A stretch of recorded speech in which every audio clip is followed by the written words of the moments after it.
Torah tells us in the end of Parshas Kedoshim, this is Parsha, V'yisam Kedoshim, you shall be holy. Ki kadosh ani, because I am holy. V'avdel eschem min ha'amim lios li. And I have separated you from the peoples, from the Goyim, to be mine, says Hashem. Rashi brings, Rabbi Elazar ben Azariah says, do not say, a person shouldn't say, I cannot stand pig meat. Rather, what should you say? I would love to have pig meat. What can I do?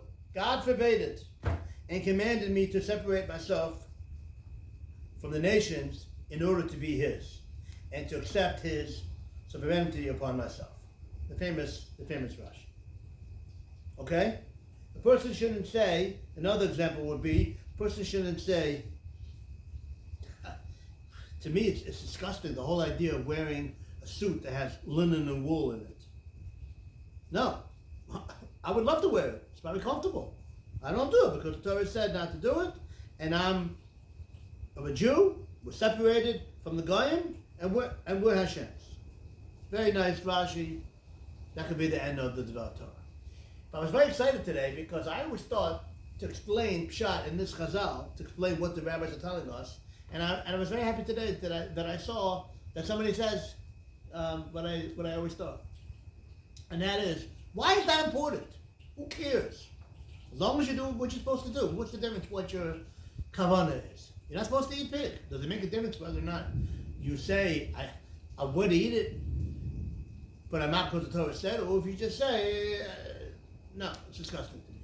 The difference is, you have to train yourself that the things that we do and don't do are because the Torah said it, because Hashem said it.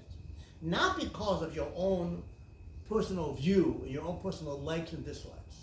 If that's the way you look at things, then what's going to happen if, unfortunately, you have a situation where by accident you end up eating pig meat? And you know what? It tastes good. You end up doing that Avera, hopefully by accident. And you know what? It feels good. Then it's going to be much harder for you to stop yourself from doing it again. Because it actually was good. It's not disgusting. That's why the Torah tells us that the attitude one has to have is that we don't do what the Torah says not to do because the Torah said it. And we do the mitzvahs because Hashem said it. And that's a very important attitude, and that's what Chazal are teaching us.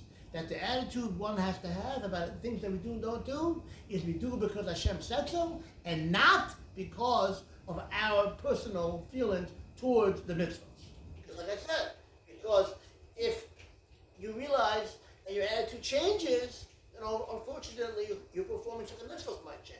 That's why it's very important that Chazal teach us to have the proper attitude, the proper frame of mind, and the attitude and the way we look at mitzvahs. Good chance.